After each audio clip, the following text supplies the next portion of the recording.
Alrighty, so this is the beginning of our project to soundproof our truck a little bit because it's kind of noisy while we're driving down the road. And as we're going to spend a bunch of time in it this summer, we want to try to kill some of that noise. So I've pulled up the stock flooring and we're going to put some Dynamat down, both the sticky traditional Dynamat and a roll of sound deadening material, and then we'll put the stock floor back in. I think I'm going to put carpet over it to make it comfortable for the dog and for Candace. And along the way, we're going to take the dash apart because all the weather stripping that seals the vents, well, it was all kind of lined up down there where it's all fallen out, and every time you touch it, it crumbles and falls out. So the actual amount of air that comes out of the vents is pretty low. We lose most of our AC and heat inside the dash. And then we had a tragic self-destruction of the door panel there. So after we put Dynamat on it, we're going to go ahead and put a Generation 2 door panel on there. Have to do a little bit of finagling with the wiring because the switch for the power window isn't the same, but just some upgrades and some changes to our floor. Side note, I'm really happy to see that that flooring right there is bent because I've always felt like there was a soft spot in the floor of the truck and I was worried that it might be rotten once I pulled this out, but we just see that somebody heavy stepped there, or maybe that's just the way it's designed. We'll go ahead and maybe bend that back, we'll see. As long as it's not rotten, I really don't care. Now, one thing I will note, you see these panels that are used to access the engine and the transmission have bolts in them, so I'll probably have to take those apart and create a template on the Dynamat because I don't want to create a situation where if we have to take it out, you've got to cut all the Dynamat away. So that'll be a little bit of work, but all in all, I don't see that it's going to be a terrible job. Of course, I haven't started it yet, other than taking the truck apart, so it might turn into a terrible job. We'll see.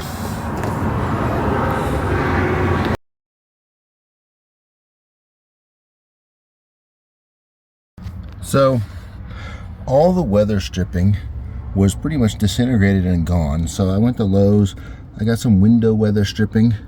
That's that white stuff. And then the black stuff around it is automotive weather stripping. So that's where all the airflow pieces actually sit on top of the heater core. And then we've got to weather strip them as well and then start putting them back into there and down there and everywhere they go. And this is the first piece going in with a double piece of weather stripping. It fits in well enough that I can go ahead and slide the retainer on over there, so I'm going to leave it right now. Even though it looks a little bit loose, this will press down onto there and hopefully that will make it work. Now, time for the next two pieces. Another side project along the way of redoing the interior of the truck, right? We did the carpet and the soundproofing and all that, and we redid the weather stripping on the ventilation vents, and we had to replace this door panel on the passenger side because it got caught and broke over the winter in the cold weather when the plastic was super brittle. This is actually a Generation 2 of Volvo door panel put on here. It fits perfectly, but there were a few little modifications. There's a bolt here. The bolts up here are behind this bar that pulls off of here, and I had to cut this down a little bit so that it fit because it's a little bit different shape in there. And then the door I bought came with a switch that doesn't work. You can see that there. So I cut a little hole in there and put the old switch in there and epoxied it in. And you can see I did that upside down because I wasn't paying attention. So the window is a little bit reversed. One thing to note here is that the new switch has spade connectors on it and the old switch has bullet connectors on it. So if you're trying to finagle things around a little bit, just be aware of that you're going to have to change your connector style or just buy a new connector with the switch. I'll buy a new switch at some point and fix that, but this gets us on the road right now. So there was that. It's a kind of a nice upgrade, although it looks like I might have missed Yeah, maybe missed a spot there. It's a nice upgrade to the door panel. We can walk around and look at the driver's side one, and you can see just the comparison.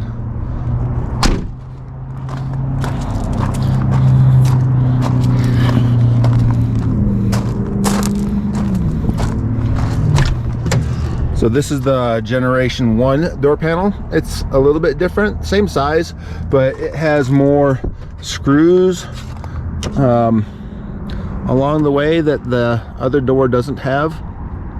And the other door, you just use the typical trim push pins. And then this one has 3 screws up here. The other one has 2 screws up there.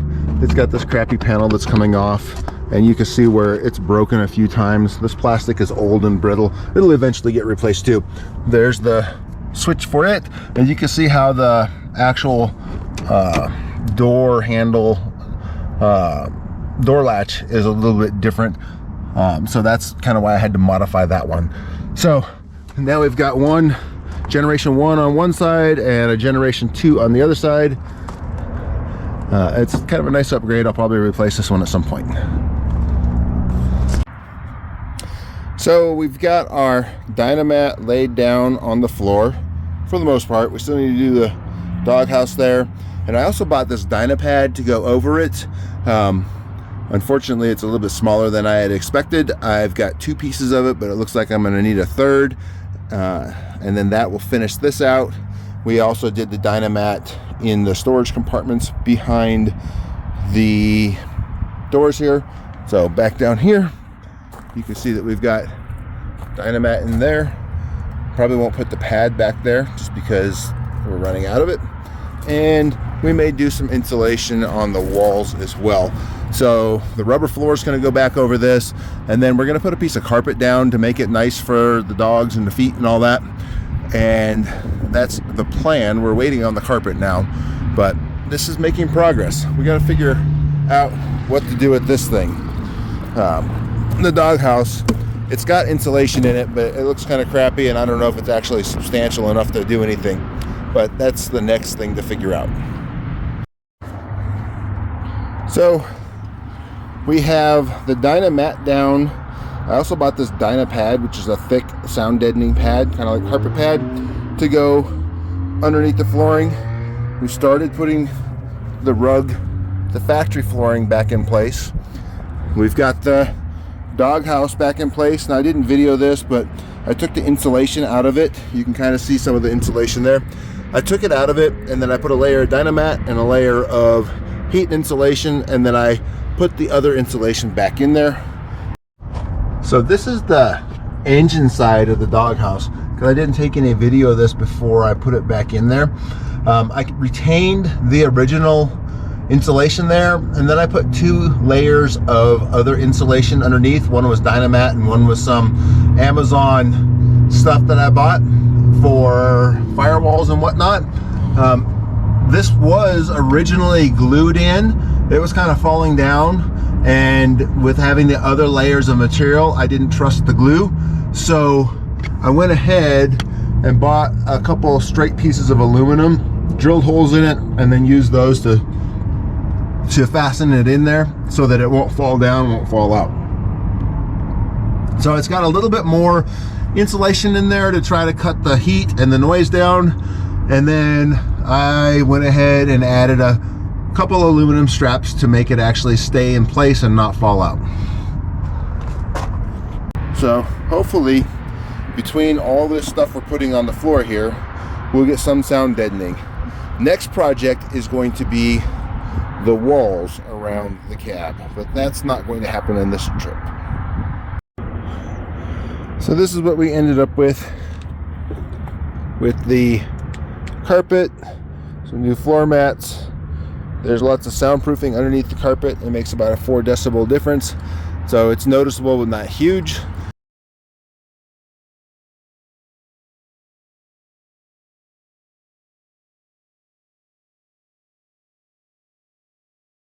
We got a dog bed in the center because the dogs like to ride there.